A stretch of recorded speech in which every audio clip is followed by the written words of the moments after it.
So my name is Dominic Guay, and I'm senior producer on Watch Dogs 2. What did you guys learn from the last incarnation, Watch Dogs, that you're applying and making better in Watch Dogs 2? Quite a few things. We wanted to give more liberty to players in how they did missions, so we didn't want to force a certain play style anymore. We wanted to allow the player to choose for all missions if you wanted to take more a violent, aggressive approach or more a stealthy, even non-violent approach, or even another style we like calling the trickster, which is only relying on hacking. Where in Watch Dogs 1 we would force this mission, you'll do more fight, this mission you'll have to do it stealthily. So that's one big thing. Another one is maybe more subtle, but we wanted to change the driving completely. We got some feedback that some players had problems mastering the driving in Watch Dogs 1. We thought that was a problem with such a big world, so we completely redid it so that it's a lot more accessible for gamers. Talk about how that design influenced the level layouts, because they feel more like dungeons than like a level, or they're more like a dungeons than like a building. So what we discovered pretty quickly is that we wanted to have 360 approaches, and I'm not talking only about physically 360 approaches. So you basically create a situation instead of creating a specific path, and then the player chooses his own approach. But 360 is also in the style. So if you want to allow all the styles to work, you need to in your environment to support stealthy approach, to support hacking approach, to support cover, so that you can come in guns blazing. So it's almost like creating multiplayer maps in a sense. Of course, we have specific, more exotic moments in those missions, but always trying to keep that 360 approach. And talk about what having the game take place in San Francisco opens up for you as a game developer. Well, it's a beautiful place, and it helps because when you're trying to inspire yourself a real place, you're going to be, the palette of the city is going to be impacted by the palette of your real subject. It was a bit of a daunting task initially to figure out how we'd fit such a big area inside of a game. But I think the team did a really good job at keeping all the important landmarks, but being able to shrink it so that you don't have to drive for 2 hours to travel the bay. So it was an interesting subject matter for us. So as far as story goes, will there be any Easter eggs about the first protagonist in the first Watch Dogs and Watch Dogs 2? So while not answering this directly, I will say that the game is definitely set in the same universe. Aiden Pierce is relatively a well-known figure. What he did in the first Watch Dogs has left a mark. So people know about him, they talk about it. And you will meet people that were part of Watch Dogs 1 and factions that were part of Watch Dogs 1. So how big is the scale of this world you can explore in San Francisco in a distance of like miles or kilometers? So I don't even have the exact mile distance, but it's about two and a half times the size of the first world in Watch Dogs, which was pretty large for us. We thought more than size, wanted to make sure that every place has a strong identity. So we wanted to make a lot of effort to make sure that Oakland felt completely different from Marine, from San Francisco, from Silicon Valley.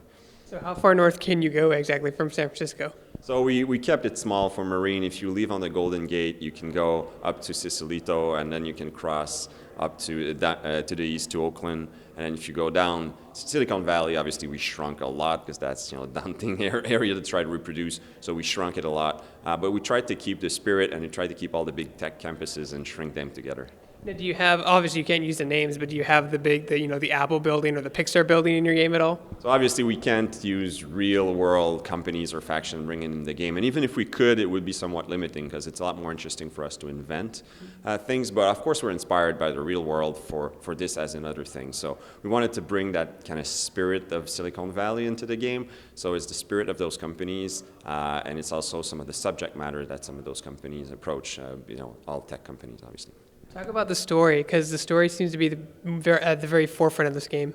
Yeah, so you play as Marcus Holloway, a young hacker, African-American, born and raised in Oakland.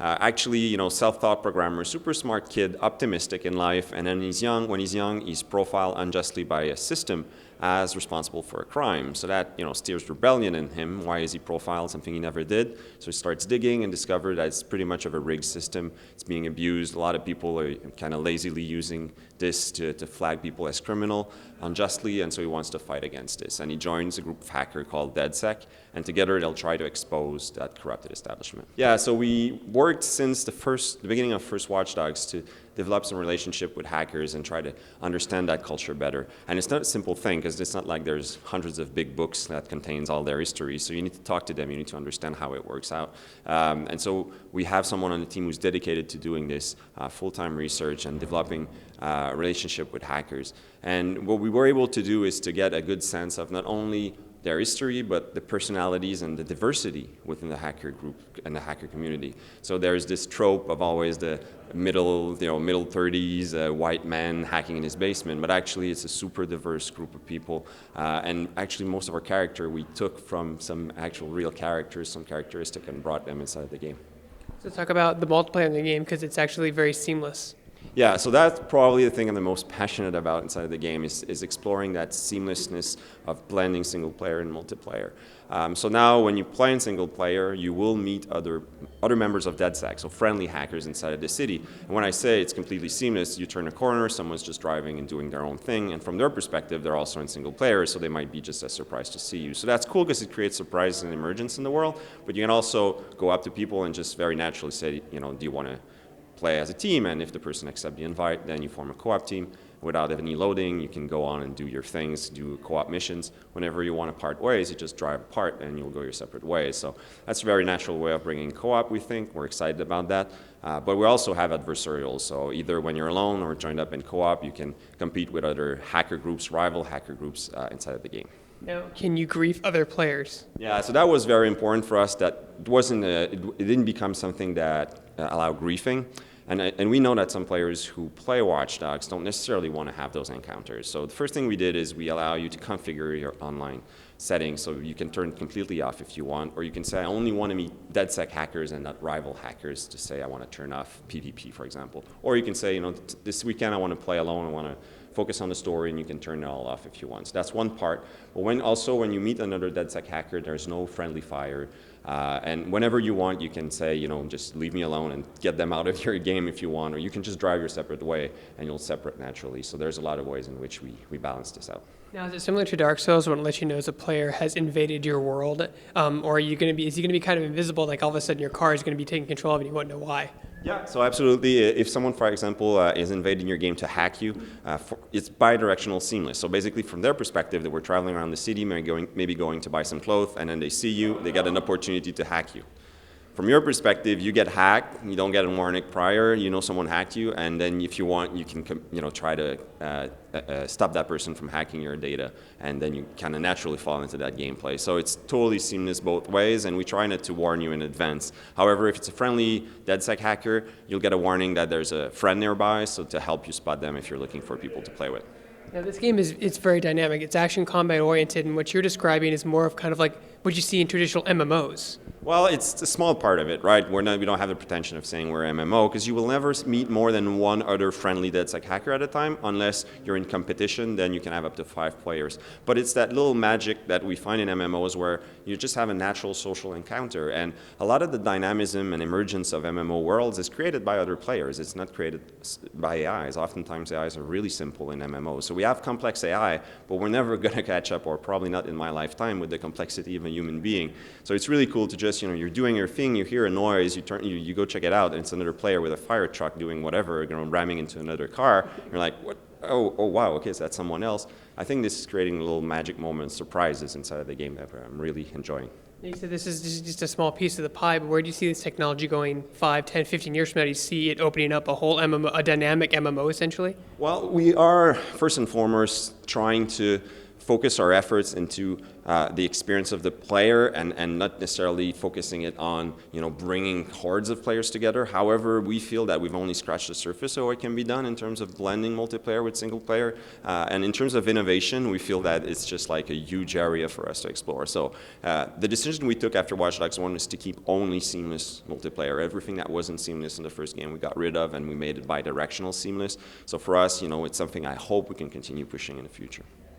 And what advances and how do advances in technology, like NVIDIA releasing their 980s and their 1080s, help you open up for you as a game developer?